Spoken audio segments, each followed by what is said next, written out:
How many of you saw this video on TikTok?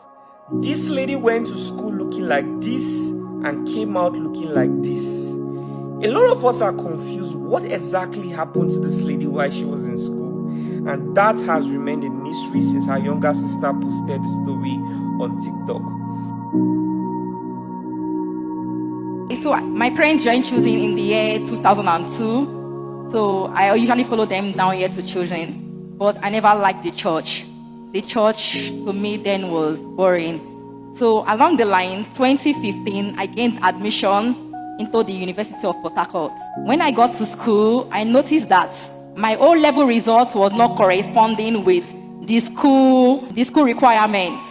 So I had to stay back in school. But then, during my year one registration, I met two friends. One of them I never knew was a smoker. The other one was a lesbian. So when I continued my registration, I couldn't go further with it. I had to stop. And I wasn't able to tell my dad about it. So I stayed back in school. Then I started having sorrows and worries. Then I told one of the friends of mine, and she told me that if I can take this smoke, this weed, that all my sorrows, all my pain will go. And I forgot my identity. I forgot who I was. And I took it from her and I smoked it. And that same night, we went to the club, not knowing that our boyfriend was a cultist. So we went to the club. I was just dancing.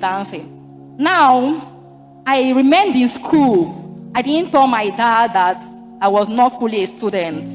And I kept on collecting school fees, and I kept on collecting house rent. And I was living like a big girl's life, according to my mentality then. So I kept on. The other one, who was a lesbian, we started becoming partner. And along the line, 2018, I became fed up with her life. And I wrote another JAMB, and I passed the JAMB. And I told myself, why can't you give your life to Christ? And I gave my life to Christ. And there's this neighbor of mine who works with Man O' War. I met him and I told him, sir, I want to give my life to Christ, but I like how you worship God. I want to join you with your church. I forgot choosing totally. I didn't remember choosing. And I followed this man to his church the following Sunday. When I got to the church, I saw people wearing trousers, ribbons, and I was happy, not knowing that the gods of this land has blinded my eyes and the gods of my father's house. I continued with that church. I went for their Bible school. I also went for their water baptism. On the day of the water baptism, I came out of the water. I started hearing voices of condemnation and so on and so forth. Then I was also going for classes, and I joined their campus fellowship. Then I struggled when lecturers are teaching in the classroom. All I hear is a different thing. Things like you will die, prostitute, like condemnation words. So I was not concentrating with my academics till they called my dad. My dad came down to Port Harcourt and told me and encouraged me, my daughter, go to choosing, join their campus fellowship. I was like, Daddy, I don't like that church. Even in my depression, I still hated choosing. I don't know why. So was struggling, and I kept on going to classes. Then during my 300 level, I noticed that I couldn't continue anymore.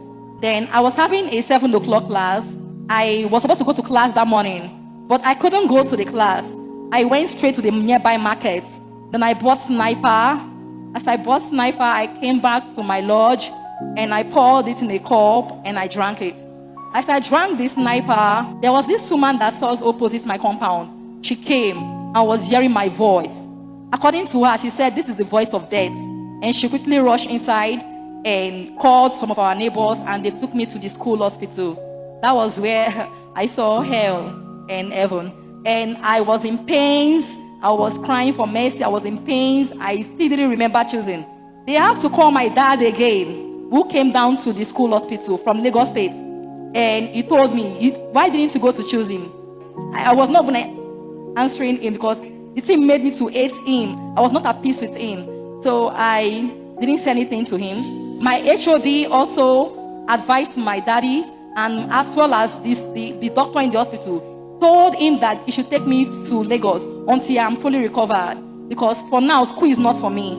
So I came down to Lagos State in the year 2023, and my daddy brought me to church. That was during Sorrow to Joy. As I came to church, a brother that I don't know gave me a apron. I wore the apron, and I was still hearing those voices condemning me, and I was in pain. So I couldn't stay to the end of the service. I went back home. The Spirit was telling me, go home, leave here, go home. Then I obeyed the voice and I went home. When I got home, I started vomiting foam. My neighbor called my dad and he came back home again and told me that this is the beginning of my deliverance. And I calmed down and I slept off that day. So I continued coming.